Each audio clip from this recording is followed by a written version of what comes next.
صاحب التاج والمعراج الذي اسمه مكتوب صاحب التاج والمعراج الذي اسمه مكتوب في الإنجيل والتوراة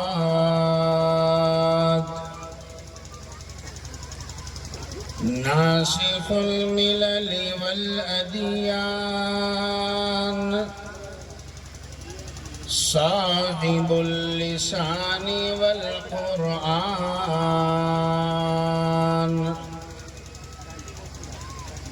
أما بعد فأعوذ بالله من الشيطان الرجيم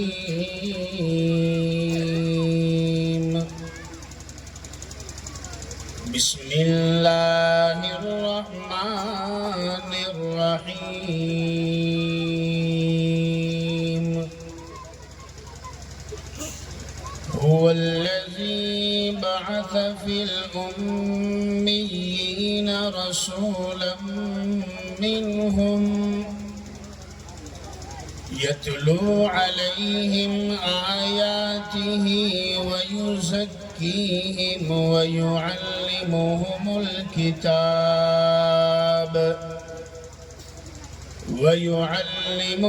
الكتاب والحكمة وإن كانوا من قبل لفي ضلال مبين وآخرين منهم لما يلحقوا بهم وهو العزيز الحكيم وقال النبي صلى الله عليه وسلم فضل العالم على العابد كفضلي على أدناكم أو كما قال النبي صلى الله عليه وسلم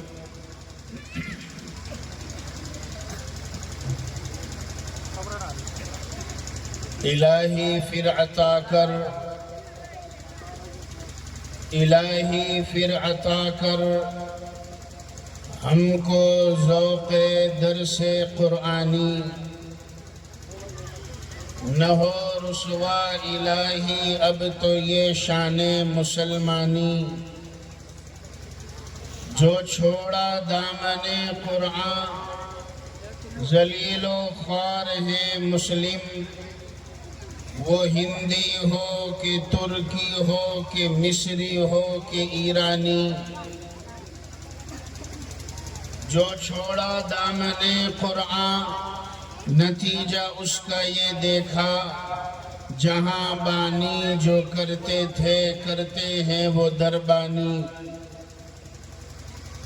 ہوئے محروم ہر عزت سے دولت سے بصیرت سے سمجھتے ہی نہیں نازل ہوا کیوں قہر ربانی ہزاروں ذلتوں کا سامنا اور اپنا یہ عالم تمام اعمال شیطانی تمام افکار شیطانی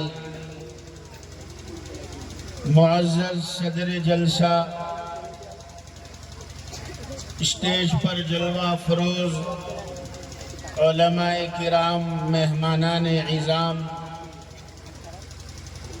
ہمارے ساتھ بڑودہ سے تشریف لانے والے قوم و ملت کے ہمدرد جناب حاجی غلام منشی صاحب اور میرے عزیزوں بھائیوں ایک طرف کو بیٹھ کر سننے والی مائیں اور بہنیں کافی دیر سے آپ حضرات جامعہ فیض العلوم کے سالانہ جلسے کو سماعت فرما رہے ہیں، اللہ سبحانہ و تعالیٰ کے فضل و کرم سے بچوں کے پروگرام مکمل ہوئے اور مجھے چند منٹوں کے لیے بٹھایا گیا۔ ہمارے آج کے مہمان خصوصی والد محترم صدر جمعیت علماء گجرات حضرت مولانا رفیق صاحب بڑودوی مد اللہ ظلہ و ادام اللہ فیوزہ تشریف لا چکے ہیں اور بہت جلد ہمارے درمیان میں رونما ہوں گے۔ اس سے پہلے 2-3 ضروری باتیں عرض کر دوں۔ پورا پروگرام تو ہم نے نہیں سنا،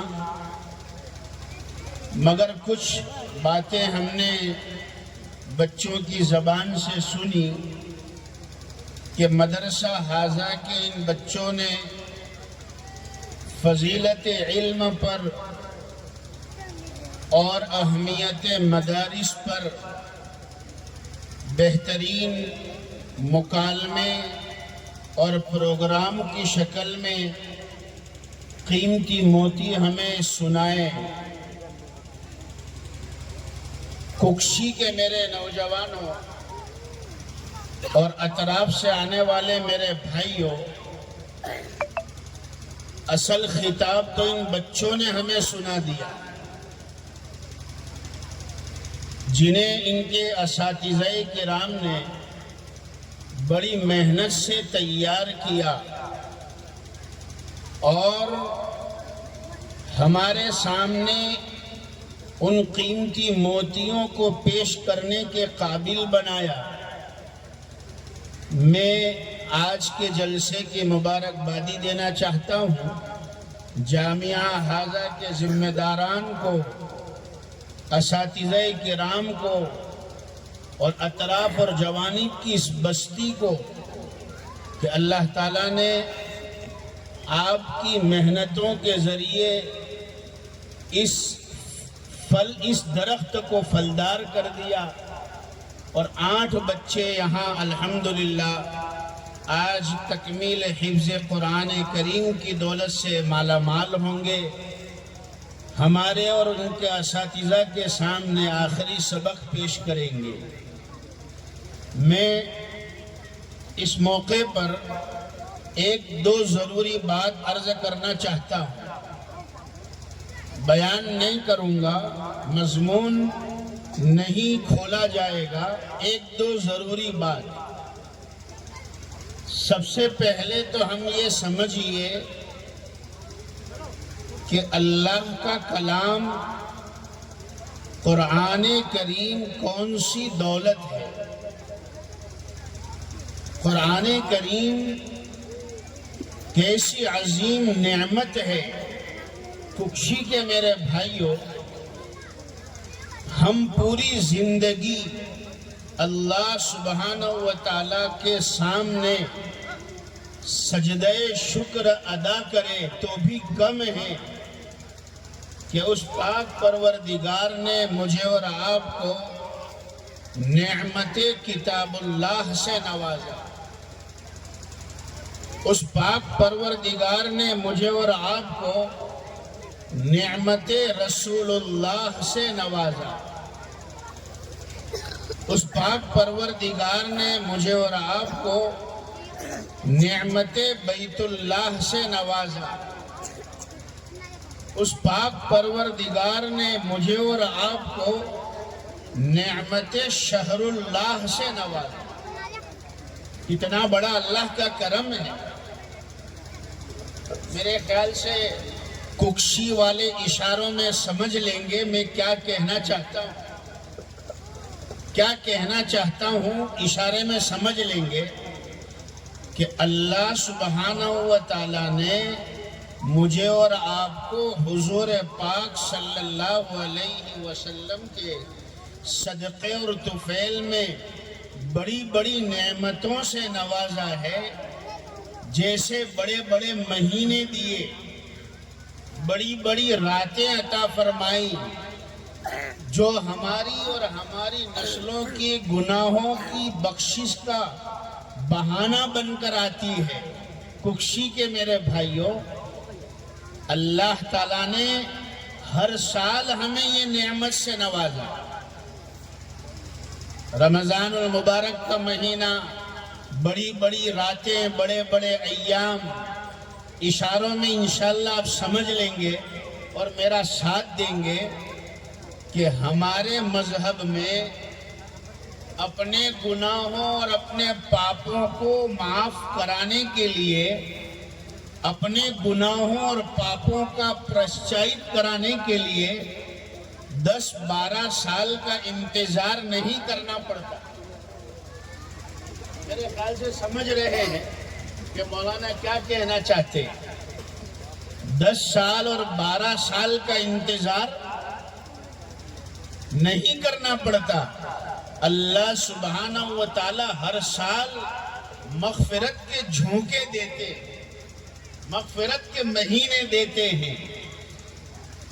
میں 1-2 شعر سنا دوں، ماشاءاللہ آپ کا مائک بھی بڑا جاندار ہے تو پڑھنے میں بھی لطف آئے گا اور سننے میں بھی لطف آئے گا کہ اللہ تعالیٰ نے میرے اور آپ کے نبی صلی اللہ علیہ وسلم کو کیا کچھ نہیں دیا۔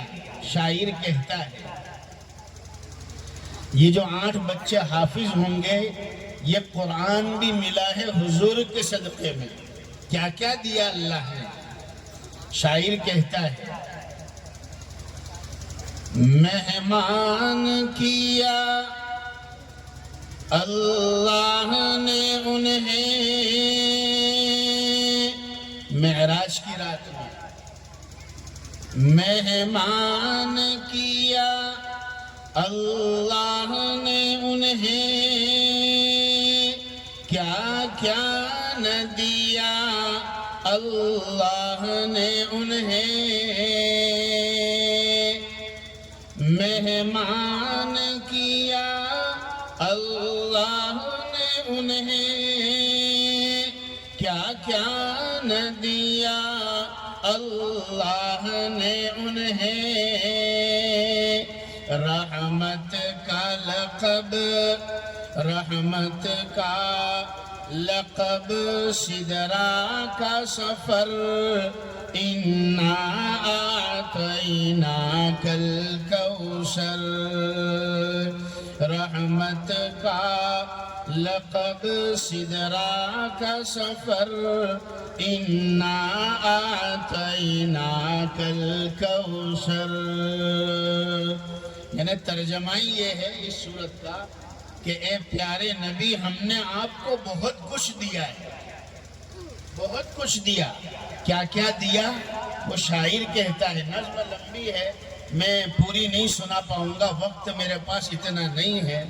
شاعر کہتا ہے ہم حضور کے روضے پر جاتے ہیں، صلاۃ و سلام پیش کرتے ہیں، مدینہ المنورہ کے سبز گنبد کے نیچے اور سنہری جالیوں کے سامنے کھڑے رہ کر جب ہم صلاۃ و سلام پڑھ رہے ہوتے ہیں، ہماری نظر یہ دیکھتی ہے کہ وہاں صرف انسان ہے، حالانکہ وہاں اللہ کی ساری مخلوق آتی ہے، ہر مخلوق آتی ہے۔ شاعر کہتا ہے کیا حور و ملک، کیا حور و ملک، کیا جن و بشر،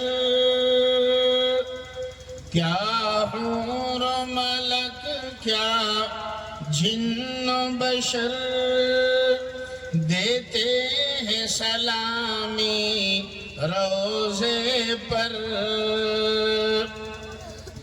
کیا حور و ملک، کیا جن و بشر، دیتے ہیں سلامی روضے پر، پڑھتے ہیں سبھی یہ پڑھتے ہیں سبھی یہ شام و سحر، انا اعطیناک الکوثر، پڑھتے ہیں سبھی یہ شام و سحر، انا اعطیناک الکوثر، پھر کیوں نہ پڑھیں ہم بھی اکثر، انا اعطیناک الکوثر۔ مجھے یہ عرض کرنا ہے بس دو ہی بات، کہ قرآن کریم کو ہم پہچانیں۔ دیکھیے بس ایک بات، ایک علمی نکتہ بتلا دوں، اور علماء کرام میرا ساتھ دیں گے، تصدیق کریں گے کہ اگلی آسمانی کتابیں جب بھی نازل ہوئی تو ایک ساتھ اتری۔ اگلی آسمانی کتابیں ایک ساتھ آئی، توریت آئی، زبور آئی، انجیل آئی، صحف ابراہیم، صحف موسیٰ آئے، ایک ساتھ آئے، مگر قرآن کریم کو اللہ رب العزت نے وقتاً فوقتاً نازل فرمایا۔ 23 سال کے طویل عرصے میں نازل فرمایا۔ کیا حکمت ہے اس میں، کیا راز ہے؟ علماء کرام نے بڑی سادی بڑی پیاری بات لکھی ہے، بس راز یہی ہے، جب جب قرآن کریم کی جس آیت کی ضرورت پیش آئی تب تب وہ آیت نازل ہوئی۔ اللہ سبحانہ و تعالیٰ یہ بتلانا چاہتے ہیں کہ قرآن کریم ضرورت کے وقت کے لیے ہے، یعنی تمہیں بھی اپنی زندگی میں جب جب ضرورت پیش آئے تب تب قرآن کریم کی تعلیمات سے نفع اٹھایا جائے۔ یہ صاف پیغام ہے۔ قرآن کریم صرف برکت کی کتاب نہیں ہے، قرآن کریم صرف رمضان میں مصلی پر تراویح میں سننے کی کتاب نہیں ہے۔ وہ بھی کہاں سنتے ہیں آج کل کے نوجوان؟ کہاں سن رہے ہیں، کیسے سن رہے ہم جانتے ہیں۔ یہاں آگے امام صاحب نماز پڑھا رہے، تراویح میں قرآن سنا رہے، اور آج کا نوجوان پیچھے موبائل لے کر بیٹھا ہے۔ 2 رکعت ہوتی ہے، سلام ہوتا ہے، جیب میں سے موبائل نکال لیتا ہے۔ 4 رکعت ختم ہوتی ہے، موبائل نکال لیتا ہے۔ ایسا لگتا ہے جیسے 4 رکعت کے قبول ہونے کا میسیج اللہ نے تجھے آج ہی موبائل میں بھیجا ہے، ایسا لگتا ہے۔ 4 رکعت ختم کری اور موبائل نکال کر بیٹھتا ہے کہ میری 4 قبول ہو گئی شاید۔ یہاں قرآن پڑھا جا رہا ہے، قرآن سنایا جا رہا ہے، اور ہمارا نوجوان موبائل کے اندر۔ آج ہی میں نے پڑھا کہ اس صدی کا سب سے بڑا جھوٹ،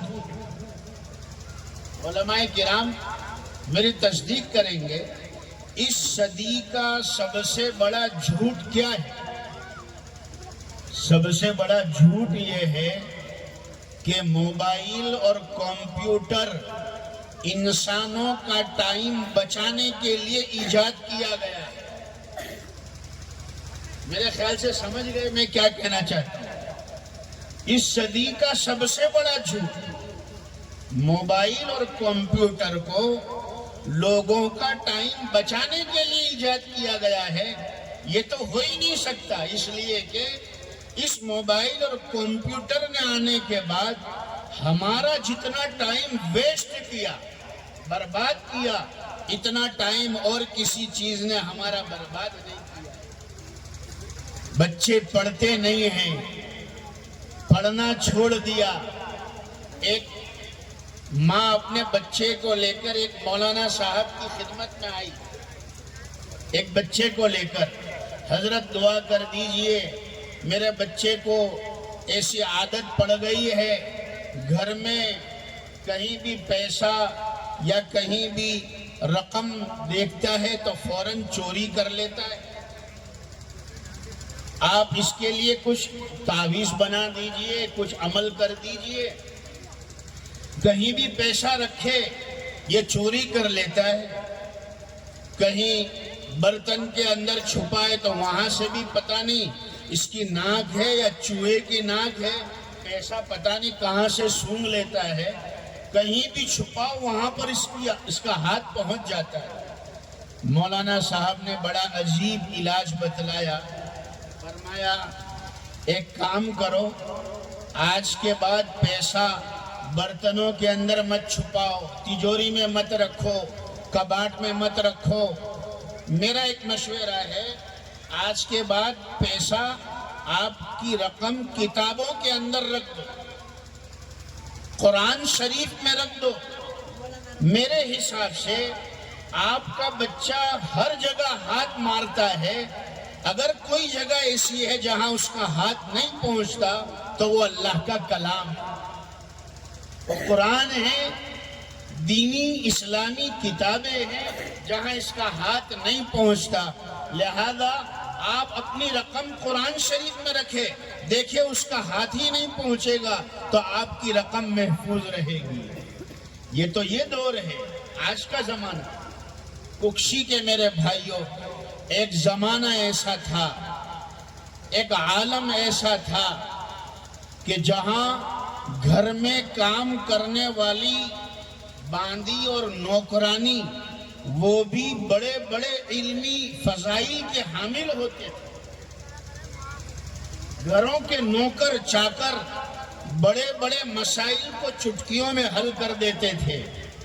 ایک مجھے واقعہ یاد آ رہا ہے، میرا وقت ختم ہونے میں ابھی 15 منٹ باقی ہے تو میں سوچ رہا ہوں کہ وہ واقعہ آپ کو سنا دوں. ہارون رشید کا زمانہ ہے اور ہارون رشید بادشاہ گزرے ہیں، بڑے دیندار. تو ہارون رشید کو ایک مرتبہ ایک باندی کی ضرورت پیش آئی. دیکھیں بڑا دلچسپ واقعہ ہے. میں خاص طور پر اس لیے سنانا چاہتا ہوں کہ آپ کو ٹھنڈی بھی لگ رہی ہے تو تھوڑا سا ایسا واقعہ سنا دوں کہ تھوڑا گرماوا آ جائے. ہارون رشید رحمت اللہ علیہ کے حالات میں لکھا ہے کہ ایک مرتبہ انہیں باندی کی ضرورت پیش آئی، نوکرانی گھر میں کام کرنے والی. اعلان لگا کہ بادشاہ وقت کو ایک باندی کی ضرورت ہے. تو بہت ساری باندیاں تیار ہو گئی. اب بادشاہ کے یہاں کام کرنے کے لیے کون تیار نہیں ہوگا؟ بادشاہ کا جو ڈرائیور ہوتا ہے وہ ڈرائیوروں کا بادشاہ ہوتا ہے. پرائم منسٹر کا ڈرائیور وہ ڈرائیوروں کا پرائم منسٹر بن جاتا ہے. تو بہت ساری باندیاں آئی کہ حضرت ہمیں قبول کر لیجئے، ہمیں قبول کر لیجئے. مگر ہارون رشید رحمت اللہ علیہ نے ایک شرط لگائی، میں اسی باندی کو قبول کروں گا جس کے اندر کوئی علمی صلاحیت ہو، کوئی علمی ہنر ہو، ذوق ہو، میں اسے قبول کروں گا. یہ ایسی شرط تھی کہ بہت ساری باندیاں یہ شرط سن کر ہٹ گئی. 2 باندیاں باقی رہ گئی، صرف 2 باندی. ہارون رشید نے کہا مجھے تو ایک کی ضرورت ہے، یہاں تم 2 ہو، میں کسے قبول کروں؟ دونوں اپنے اپنے جو ہے فضائل کو بیان کرو، دونوں مکالمہ پیش کرو، جن کی بات زیادہ مضبوط ہوگی میں اسے قبول کر لوں گا. اتفاق یہ تھا، واقعے میں لکھا ہے، اتفاق یہ تھا کہ 2 باندیوں میں ایک جو تھی وہ گورے رنگ والی تھی، ایک جو تھی وہ گوری تھی اور دوسری جو تھی وہ کالے رنگ والی تھی. تو گوری دل ہی دل میں خوش ہو رہی تھی کہ ہر جگہ پر گوری چیز زیادہ پسندیدہ ہے، تو لہذا بادشاہ مجھے قبول کر لے گا، اور کالی کو کوئی پسند نہیں کرتا، لہذا اسے ریجیکٹ کر دیا جائے گا، اسے فیل کر دیا جائے گا۔ تو گوری نے حضرت سے کہا حضرت مجھے قبول کر لیجئے، اس لیے کہ گوری چیز ہر جگہ قیمتی ہوتی ہے۔ تو کالی نے کہا نہیں نہیں، ہر جگہ خوبصورتی اور گوری کو پسند نہیں کیا جاتا، کبھی کبھی کالی چیز بھی زیادہ قیمتی ہوتی ہے۔ تو ہارون رشید رحمت اللہ علیہ کہنے لگے کہ بھائی تم دونوں نے تو دعوے پیش کیے ہیں، اب اس کی دلیل دو، جس کی دلیل مضبوط ہوگی میں اسے قبول کر لوں گا۔ تو دونوں نے اپنے اپنے دعوے میں دلیل پیش کی اور عربی میں اشعار سنا۔ عربی میں کسی اردو شاعر نے ان کے اشعار کو اس طرح جمع کیا ہے۔ گوری کہنے لگی، پہلے گوری نے کہا موتی سفید ہے اور موتی ڈائمنڈ، موتی سفید ہے اور قیمت ہے اس کی لاکھوں، اور کوئلہ ہے کالا، اور کوئلہ ہے کالا، پیشوں میں ڈھیر پالو۔ حضرت موتی چمکدار ہوتا ہے اور کتنا قیمتی ہوتا ہے، اور کوئلہ کولسا کالے رنگ کا ہے، کتنا سستا ہوتا ہے۔ اب آپ فیصلہ کیجئے۔ تو کالی نے کہا حضرت میری بھی سن لیجئے۔ کالی کہنے لگی ہے مشک نافہ کالی، ہے مشک نافہ کالی، قیمت میں بیش عالی، روئی سفید ہے اور روئی سفید ہے اور پیسوں میں ڈھیر پالی۔ حضرت کستوری کالے رنگ کی ہوتی ہے اور کتنی قیمتی ہوتی ہے، اور روئی کوٹن وہ سفید ہے، وہ کتنی سستی مل جاتی ہے۔ اب آپ فیصلہ کیجئے۔ تو ہارون رشید نے فرمایا فیصلہ نہیں ہوگا، کالی برابر جواب دے رہی ہے، مقابلہ جاری رکھا جائے، فیصلہ نہیں ہوگا۔ گوری نے کہا اللہ کے نیک بندوں، اللہ کے نیک بندوں کا منہ سفید ہوگا، اور دوزخی جو ہوں گے، اور دوزخی جو ہوں گے، منہ ان کے ہوں گے کالے۔ حضرت خوبصورت چہرہ تو جنتیوں کا ہوگا جنت میں، وجوہ یومئذ مسفرہ ضاحکۃ مستبشرہ، خوبصورت چہرہ جنتیوں کا ہوگا اور کالا چہرہ جہنمیوں کا ہوگا۔ اب آپ فیصلہ کیجئے۔ تو کالی فوراً بولی، کالی فوراً بولی آنکھوں کی پتلی کالی، آنکھوں کی پتلی کالی ہے نور کا وہ چشمہ، اور آنکھ کی سفیدی، اور آنکھ کی سفیدی ہے نور سے وہ خالی۔ حضرت انسان کو جو نظر آتا ہے وہ دراصل آنکھ کی کالی ٹکیا کا کمال ہے، اور یہ وائٹ حلقہ جو ہے وہ تو بے نور ہے۔ اب آپ فیصلہ کیجئے۔ تو ہارون رشید نے فرمایا کالی جاوے ایسی لگتی، کالی جاوے ایسی لگتی نہیں ہے، فیصلہ نہیں ہوگا، مقابلہ جاری رکھا جائے۔ ابھی ہمارا سفر تھا افریقہ نومبر میں، تو ایک جلسے میں شرکت ہوئی، تو ایک طرف سارے کالے مسلمان بیٹھے تھے اور ایک طرف ہمارے انڈین گجراتی وہ لوگ تھے۔ تو وہاں میں نے جب یہ مکالمہ سنایا اور یہ اشعار سنائے تو ماشاءاللہ کالے جتنے بھی تھے وہ نعرے بولنے لگے کہ ماشاءاللہ مولانا نے آج ہماری طرف سے کچھ کہنے والا آج کوئی دیکھا، آج کوئی ملا ہے، ہم کالے افریقنوں کی طرف سے آج کوئی کہنے والا ہے۔ میں نے کہا کالی جاوے ایسی لگتی نہیں ہے، مقابلہ جاری رکھا جائے، فیصلہ نہیں ہوگا۔ میں شارٹ کر دوں، مکالمہ لمبا ہے۔ گوری کہنے لگی کاغذ سفید ہیں سب، کاغذ سفید ہیں سب قرآن پاک والے۔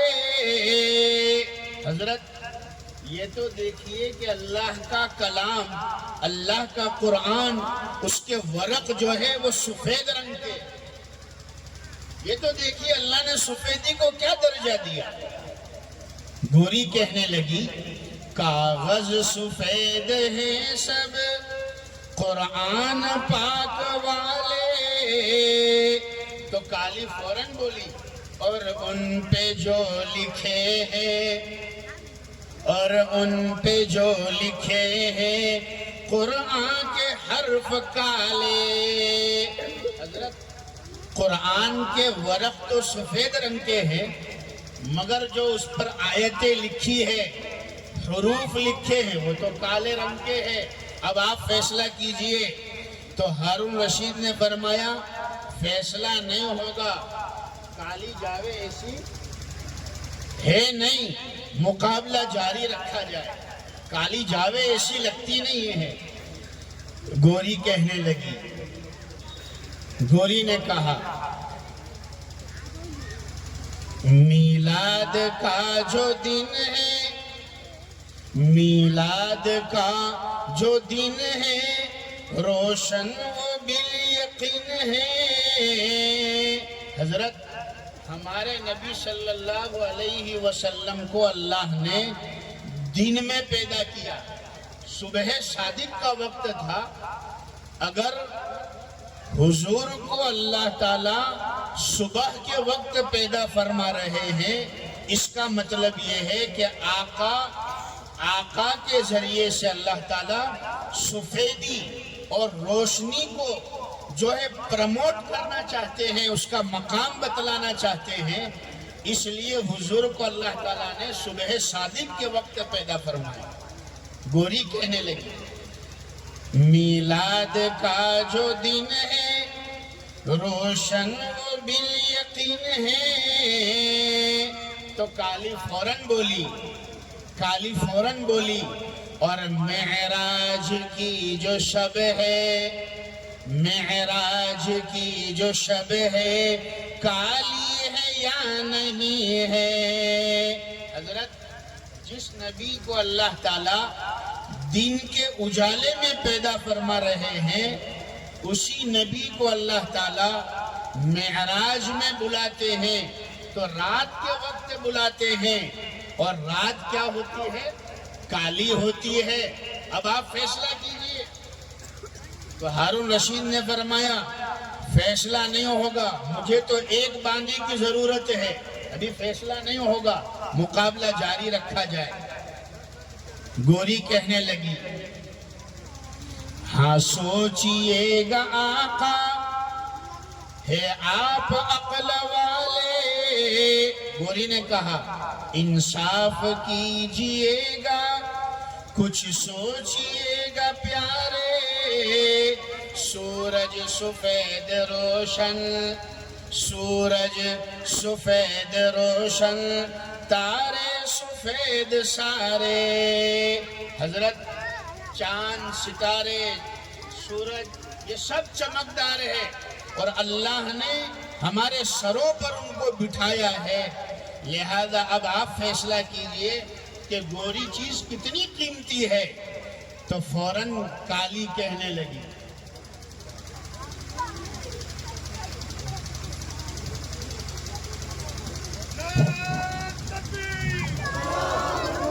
تکبیر،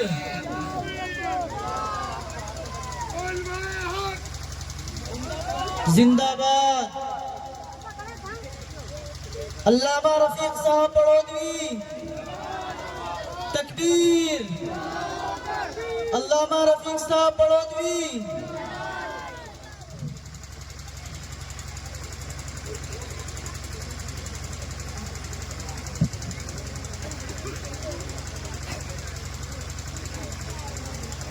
بھائی درود شریف پڑھ لیجئے. اللہم صلی علی روح محمد فی الارواح وصلی علی جسد محمد فی الاجساد وصلی علی قبر محمد فی القبور. میں اپنا یہ لطیفہ کہیے، واقعہ کہیے، قصہ کہیے مکمل کر لیتا ہوں. میں یہ مکالمہ سنا رہا تھا کہ ہارون رشید رحمت اللہ علیہ کے زمانے کی وہ دو باندیاں اپنا اپنا علمی ذوق پیش کر رہی ہے اور وہ کہتی جا رہی ہے کہ حضرت ہمیں قبول کر لیجئے، اس لیے کہ اللہ نے گورے پن کو بڑی فضیلت دی ہے. تو کالی فوراً کہتی ہے نہیں نہیں، ہر جگہ پر گوری چیز زیادہ قیمتی نہیں ہوتی. اسی مکالمے کو آگے بڑھاتے ہوئے لکھا ہے کہ گوری کہنے لگی کہ حضرت یہ تو دیکھیے چاند ستارے اور سورج یہ کتنے روشن ہیں اور اللہ نے ہمارے سروں پر انہیں جگہ دی ہے، اب تو آپ فیصلہ کیجئے. تو کالی فوراً بولی ہاں سوچئے گا آقا، ہاں سوچئے گا آقا، ہے آپ عقل والے، کالا غلاف کعبہ، کالا غلاف کعبہ، حضرت بلال کالے. حضرت یہ تو دیکھیے کہ اللہ تعالیٰ نے حضرت بلال حبشی رضی اللہ تعالیٰ عنہ کو کیا مقام دیا. حضور نے چاند ستاروں سے بھی اوپر ساتوں آسمان پر معراج میں حضرت بلال حبشی کے چلنے کی آواز کو وہاں سنا. اب آپ فیصلہ کیجئے. خیر مکالمہ لمبا ہے. آخر میں گوری نے اپنا آخری داؤں پیش کیا اور آخری تیر نکالا ترکش سے اور اس نے کہا حضرت یہ تو دیکھیے کہ خوبصورت چہرہ، جمال والا چہرہ کس کا تھا؟ وہ ہمارے نبی کا تھا. گوری کہنے لگی رخ مصطفیٰ ہے روشن، رخ مصطفیٰ ہے روشن، دانتوں میں ہے اجالا. حضرت ہمارے نبی صلی اللہ علیہ وسلم کا چہرہ خوبصورت جمال والا تھا اور آقا کے دندان مبارک میں چمک تھی. اب آپ فیصلہ کیجئے کہ خوبصورتی کو اللہ نے کیا مقام دیا. رخ مصطفیٰ ہے روشن، دانتوں میں ہے اجالا. تو کالی فوراً بولی اور زلف ان کی کالی، اور زلف ان کی کالی، کملی کا رنگ کالا. حضرت جو نبی خوبصورت چہرے والے، جمال والے تھے، وہی نبی کالی کالی زلفیں رکھتے تھے، کالی کملی والے تھے. اب آپ فیصلہ کیجئے. ہارون رشید نے فرمایا کہ اب تم اپنا مکالمہ بند کر دو. مجھے تو ایک باندی کی ضرورت تھی، ایک نوکرانی کی ضرورت تھی، مگر تمہارا علم دیکھ کر، تمہارا ذوق دیکھ کر، تمہارا یہ حاضر جوابی دیکھ کر میں تم دونوں کو اپنی خدمت کے لیے قبول کر لیتا ہوں. تم دونوں کو قبول کرتا ہوں. ککشی کے میرے بھائیوں، بس یہی سبق دینا چاہتا ہوں کہ جس کے سینے میں اللہ کا کلام آ جاتا ہے، جسے قرآن کا علم مل جاتا ہے، اللہ تعالیٰ اسے دنیا میں بھی چمکاتے ہیں اور آخرت میں بھی اللہ تعالیٰ چمکائیں. یہ خوش نصیب 8 بچے جن کے سروں پر آج دستارے تکمیل حفظ رکھی جائے گی، یہ بھی خوش نصیب ہے، اور ان کے والدین بھی خوش نصیب ہے، ان کا خاندان بھی خوش نصیب ہے کہ اللہ نے آج ان بچوں کو اپنے قرآن کے لیے ان کے سینوں کو دسترخوان بنا دیا۔ اللہ تعالیٰ ان بچوں کو قبول فرمائے۔ ایک آخری واقعہ سنا کر اپنی جگہ لے لیتا ہوں۔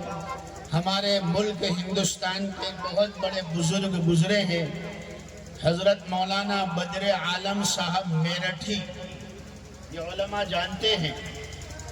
حضرت مولانا بدر عالم صاحب میرٹھی رحمت اللہ علیہ کون شخصیت ہے، آپ نے کتنی کتابیں لکھی۔ مدینہ المنورہ میں انتقال ہوا اور جنت البقیع میں حضرت کو دفن کیا۔ آپ کے صاحبزادے لکھتے ہیں، حضرت مولانا آفتاب عالم میرٹھی لکھتے ہیں اپنی کتاب میں کہ کسی وجہ سے والد محترم کی قبر 3 مرتبہ کھولی گئی۔ مولانا بدر عالم میرٹھی رحمت اللہ علیہ کی قبر کو 3 مرتبہ کھولا گیا اور 3 مرتبہ بند کیا گیا۔ آپ نے لکھا کہ جب بھی والد محترم کی قبر کو کھولا گیا، ایک مدت ہو گئی، ایک زمانہ ہو گیا انتقال اور وفات کو، مگر اس کے باوجود جب بھی قبر کھولی جاتی تھی تو دیکھنے والے سارے لوگ شاہد ہیں کہ والد محترم کا کفن آپ کی قبر میں سے ایسے ہی تر و تازہ نکلتا جیسے آج ہی آپ کو دفن کیا گیا، اور خوشبو مہکتی تھی آپ کی قبر سے، اور کفن بالکل بے داغ، تازہ لاش، تازہ۔ تو کسی نے پوچھا حضرت مولانا آفتاب عالم میرٹھی سے کہ والد محترم کا ایسا کون سا عمل تھا، ایسی کون سی خوبی تھی؟ تو مولانا نے ارشاد فرمایا، آنکھوں میں سے آنسو آ گئے، والد محترم کی زندگی یاد آ گئی اور کہنے لگے میرے والد محترم کو میں نے پوری زندگی دیکھا، ان کے دل میں حافظ قرآن کا بے انتہا احترام، حافظ قرآن کا بے انتہا اکرام کرتے تھے، کبھی حافظ قرآن کے سامنے پیر تو کیا انگلی سے بھی اشارہ نہیں کیا، اس لیے کہ ان کے سینے میں اللہ کا کلام ہے، اللہ کا قرآن ہے۔ اس لیے میں نے اپنے والد محترم کو پوری زندگی دیکھا۔ ککشی کے میرے نوجوانوں، ککشی کے میرے بھائیوں، جب ایک انسان اللہ کے کلام کے حافظ کی اتنی قدر کرتا ہے اور اس کا یہ اکرام قبر میں ہوتا ہے، تو جو اللہ کے کلام کا اکرام کرے گا، اللہ کے قرآن کا احترام کرے گا، اور اپنی اولاد کو ان مدرسوں میں بھیج کر، ان مکتب میں بھیج کر اپنی اولاد کو حافظ قرآن بنانے کی فکر کرے گا، تو اس کا کیا درجہ ہوگا۔ اللہ تعالیٰ ان کے والدین کو بھی جزائے خیر عطا فرمائے، ماں باپ کے سروں پر نورانی تاج ہوگا، بیٹے تو جنتی ہے قرآن کی بدولت، کانوں میں گونجتی ہے اللہ کی بڑائی، کانوں میں گونجتی ہے اللہ کی بڑائی، ہے مسجدیں بھی روشن قرآن کی بدولت۔